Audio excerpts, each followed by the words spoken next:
ಲೋಕೇಶ್ ಅವರೇ, ಕಾಲೇಜು ಶಿಕ್ಷಣ ಇಲಾಖೆ ಅತಿಥಿ ಉಪನ್ಯಾಸನ ಮುಂದುವರಿಸೋದ್ರ ಬಗ್ಗೆ SLP ಹಾಕ್ತೀನಿ ಅಂತ ಹೇಳಿದೆ. ಆದ್ರೆ ಅದ್ರ ಬಗ್ಗೆ ಅಧಿಸೂಚನೆ ಮಾತ್ರ ಹೊರಡಿಸಿದೆ, SLP ಇನ್ನೂ ಹಾಕಿಲ್ಲ. ಅದ್ರ ಬಗ್ಗೆ ನಿಮ್ಮ ಅಭಿಪ್ರಾಯ ಏನು? ನೋಡಿ ಸ್ನೇಹಿತರೆ, ಒಂದು ತಾವೆಲ್ಲರೂ ಕೂಡ ಅರ್ಥ ಮಾಡ್ಕೋಬೇಕಾದಂಥದ್ದು, SLP ಅನ್ನೋಂಥದ್ದು ಸುಪ್ರೀಂ ಕೋರ್ಟಲ್ಲಿ ಹಾಕಂಥದ್ದು, ಹೈಕೋರ್ಟಲ್ಲಿ ಸೋತಿದ್ದೀವಿ ಅಥವಾ ಗೆದ್ದಿದ್ದೀವಿ ಅಂತ. ಇಲ್ಲಿ ಏನಾಗಿದೆ, ಕಾಲೇಜು ಶಿಕ್ಷಣ ಇಲಾಖೆಯವರು ಮೊನ್ನೆ ತಾನೇ ಬಹುಶಃ 12ನೇ ತಾರೀಕು ಒಂದು ನಾನ್ UGC ಅಥವಾ ನಾನ್ ಕ್ವಾಲಿಫೈಡ್ ಅವ್ರನ್ನ ಅನರ್ಹರನ್ನ ತಗೊಳ್ಳಿಕ್ಕೆ ಅಂತ ಹೇಳ್ಬಿಟ್ಟು ಡಬಲ್ ಬೆಂಚ್ನಲ್ಲಿ ಅಫಿಡವಿಟ್ ಅನ್ನ ಹಾಕ್ಯವ್ರು. ಅಂದರೆ 1587 ಐತೆ ಆ ಕೇಸ್ಗೆ, 1578ಗೆ ಅವರು ಅಫಿಡವಿಟ್ ಅನ್ನು ಸಲ್ಲಿಸ್ತಾರೆ. ಅದೇ ಕೇಸ್ ಮೇಲೆ SLP ಹೋಗ್ಬೇಕಾದಂಥದ್ದು.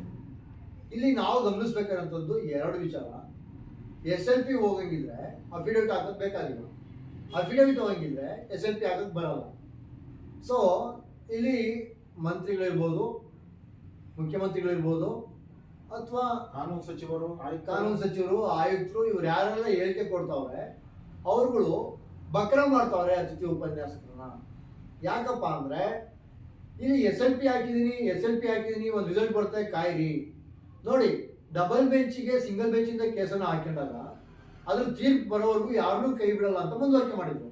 ಹೌದು, ಇವಾಗಲೂ ಅದೇ ಆಗ್ಬೇಕಾಗಿತ್ತು. ಖಂಡಿತವಾಗಿ. ಆದ್ರೆ ಅವ್ರೇನ್ ಮಾಡ್ತಾವ್ರೆ, ನಾನು SLP ಹಾಕಿದೀನಿ ವೆಯ್ಟ್ ಮಾಡಿ ಅಂತ ಒಂದ್ ಕಡೆ ಹೇಳ್ತಾವ್ರೆ, ಇನ್ನೊಂದ್ ಕಡೆ ಫಸ್ಟ್ ಡಬಲ್ ಬೆಂಚ್ ಆರ್ಡರ್ನ ಫಾಲೋ ಮಾಡ್ಲಿಕ್ಕೆ ಅಫಿಡವಿಟ್ ಸಲ್ಲಿಸಿ ಇನ್ನು ಇಷ್ಟು ವೇಕೆನ್ಸೀಸ್ ಇದೆ, ಇವರಿಗೆ ನನಗೆ ಸಿಗ್ತಾ ಇಲ್ಲ, ಅವಕಾಶ ಮಾಡ್ಕೊಡಿ ಅಂತ ಕೇಳ್ತಾವ್ರೆ.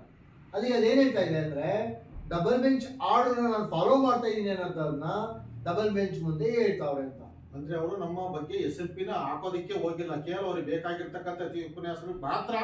ಅಲ್ಲ, ಭವಿಷ್ಯ ಅವರು ನಾನು ಹಾಕಿದೀನಿ ಅಂತ ಒಂದು ಡೈರಿ ನಂಬರ್ ಏನೋ ತೋರಿಸಿದ್ರು ಒಂದ್ಸತಿ ಕಮಿಷನರ್ ಮೇಡಮ್ ಅವರು. ಬಟ್ ಸುಮ್ಮನೆ ನಮ್ಮನ್ನ ಬಕ್ರ ಮಾಡ್ಲಿಕ್ಕೆ ಒಂದು ಮಾಯಾಜಾಲನ ಸೃಷ್ಟಿ ಮಾಡ್ತಾರೆ ಅಂತಂದು ಬಿಟ್ರೆ ಅವ್ರ SLP ಮೇಲೆ ಕಾನ್ಸಂಟ್ರೇಷನ್ ಇಲ್ಲ.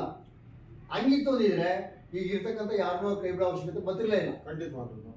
ಆಯ್ತಾ? ಹಂಗಾಗಿ ನನ್ನ ಪ್ರಕಾರ ಅವ್ರು SLP ಹಾಕಿಲ್ಲ. ಏನಾದ್ರು ಮಾಡಂಗಿತ್ತು ಅಂದ್ರೆ ನೀವೇನೆ ಒಂದು ಪ್ರಯತ್ನ ಮಾಡ್ಬೇಕಾಗ್ತದೆ ನ್ಯಾಯಾಲಯದಲ್ಲಿ. ಆದ್ರೆ ನಿಮ್ಮ ಕೇಸ್ ಇನ್ನೂವರೆಗೂ ಏನೂ ಆಗಿಲ್ಲ. ಯಾಕೆ ಅಂದ್ರೆ ಯಾರು ನಿಮ್ ಪರವಾಗಿ ವಾದ ಮಾಡ್ತೀನಿ ಅಂತ ಹೇಳ್ತಾವ್ರೋ ಅವರೇ ನಿಮ್ ವಿರುದ್ಧ ಅವ್ರು ನಿಮ್ ಮುಂದೆ ಬರ್ತಾ ಇಲ್ಲ.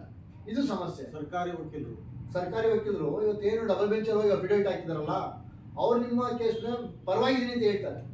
ಆದ್ರೆ ನಿಮ್ ಕೇಸ್ನ ಅವರೇ ವಿರುದ್ಧ ವಾದ ಮಾಡ್ತಾ ಇರೋಂಥದ್ದು. ಅವರು ಈ ಕೇಸಲ್ಲಿ ಅಪಿಯರೇ ಆಗ್ತಾ ಇಲ್ಲ. ಅವ್ರ ಅಪಿಯರ್ ಆದ್ರೆ ಒಂದು ಕ್ಲಾರಿಫಿಕೇಶನ್ ಸಿಗಬಹುದು. ಆದ್ರೆ ಈಗ ನಮ್ಮ ಅಬ್ಜೆಕ್ಷನ್ಗೆ ಅವರು 3 ಹಿಯರಿಂಗ್ಸ್ಗೆ ತಪ್ಪಿಸ್ಕೊಂಡವ್ರೆ. ಈಗ 4ನೇ ಹಿಯರಿಂಗ್ ಬರ್ಲಿಲ್ಲ ಅಂದ್ರೆ ಏನಾಗಬಹುದು? ಅವ್ರು ಒಂದ್ ವೇಳೆ ಬರ್ಲಿಲ್ಲ ಅಂದ್ರೆ ಎಕ್ಸ್ಪಾರ್ಟಿ ಅಂತ ಹೇಳ್ಬಿಟ್ಟು ಒಂದು ಆರ್ಡರ್ನ ಮಾಡ್ಬೇಕಾಗುತ್ತೆ ಜಡ್ಜ್ ಅವರು.